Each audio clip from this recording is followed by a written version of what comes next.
So finally, we get talk about, well, maybe we're going to get rid of the master's attorney. Maybe, finally.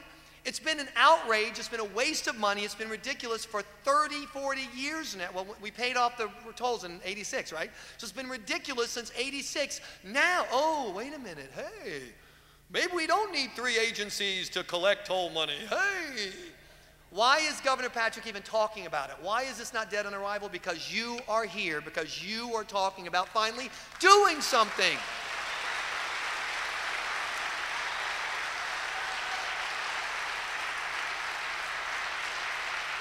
Listen, Beacon Hill thinks you're crazy. Beacon Hill thinks you're nuts. They think you're just going to keep giving them the money because that's the only thing that makes sense. You have to be crazy to vote no to question 1. They think you're crazy. And then again, they look around at what we do, and then I don't know, maybe, it's some, my slogan for Massachusetts is too small for a republic, too large for an insane asylum. It really is. And I mean, for example, it kills me. It kills me that when I go on my radio show and talk about the fact that we pay $66,000 a year for people to make change in a toll booth, that they get mad at me. They call me, well, what am I supposed to do? Where else can I make $66,000 by giving back quarters? I agree with you. The only place you can get paid that much money to do something like that is by the government. You're absolutely right. But why am I crazy for wanting to stop you? You're crazy to think you should have that job. By the way, can I also say, wait, stop. No. You got to give me more time. We got to do this. Can I just say something about government work, et cetera? Has it occurred to you guys that for those of you in Metro West, they don't even make change? At McDonald's, you could order 100 different things. So there are 100 different cash combinations at McDonald's. One day the bill might be $3.75. One order the bill might be $45.75. Austin Brighton, it's always $1.25. Always. They don't have to make change. They just have to give you the 75 cents back. There is no, you see what I'm saying? I mean, for $66,000, shouldn't they have to do some math, something? I mean, I'm at the point now where I drive up, I give them the $2 and say, could you balance the first line of my checkbook for me, please? I mean, $66,000. I've started giving them odd amounts of money. Like, this one's 25, I'll give them $3.47, just to see what, you know what? They can't make change.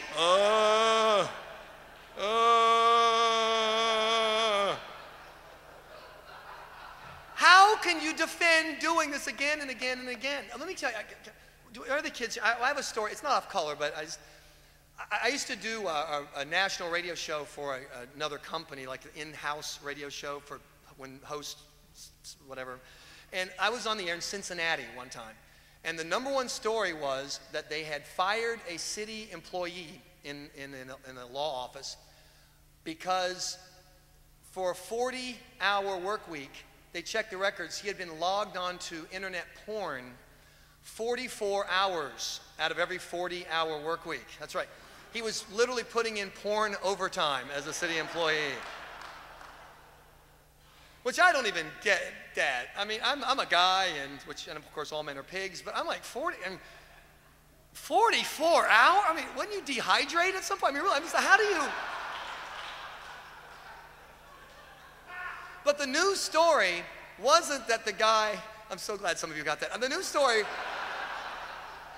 wasn't, I went to this tax rally and the guy was talking about porn, and the news story wasn't that he'd been fired. The news story was that the head of his city government department was demanding that he be given his job back because he was the most productive city employee in the office. He was #1. The guy who surfed porn more time than he spent working did more work than anybody. I mean, a guy who did his entire day's work with one hand was somehow outperforming the city. This is your government at work. As long as you keep giving them the money, they are going to keep spending it. They are never going to fix it. Look, you know they're not going to fix it. Look from step to step to step, and other people are going to talk about the specifics, and I've got to wrap up here and turn it over to the smart people and the math and the stuff you need to know.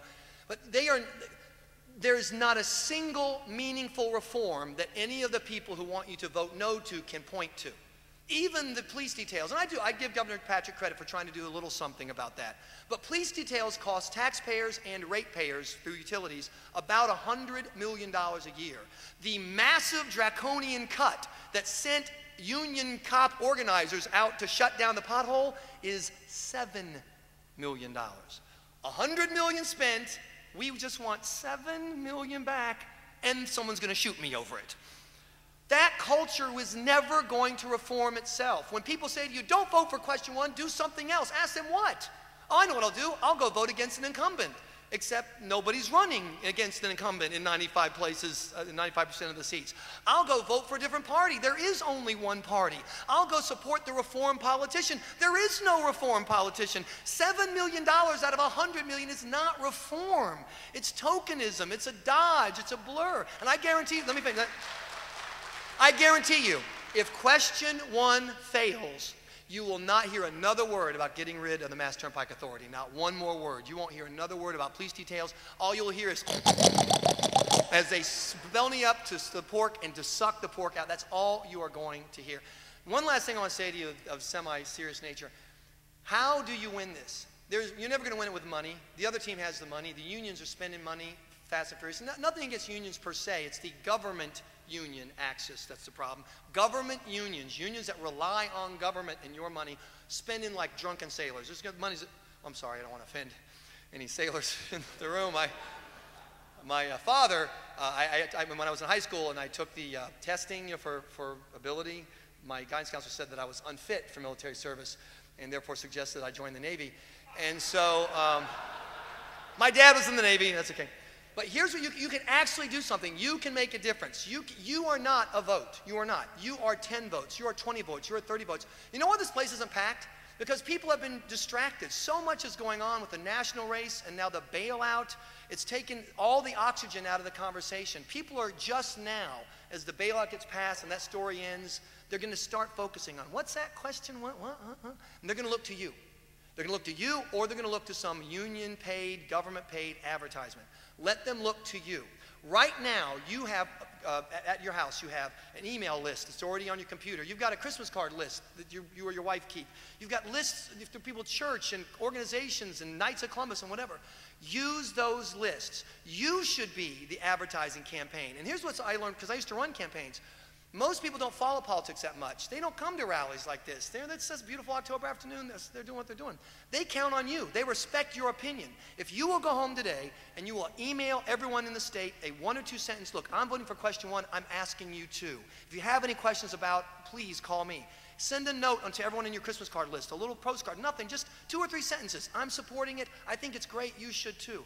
I guarantee you, you will move votes. And if you move votes and you get your friends to move votes and people start thinking about what can happen here, we will win this. We can win this. You can win this if you will do your job. Because remember, you're nuts. You're crazy. And if you don't stop these people, they're going to keep taking your money, and that's the craziest thing of all. I am Michael Graham. Thank you so much for coming out. Thank you. Get mad. Get busy. Get to work.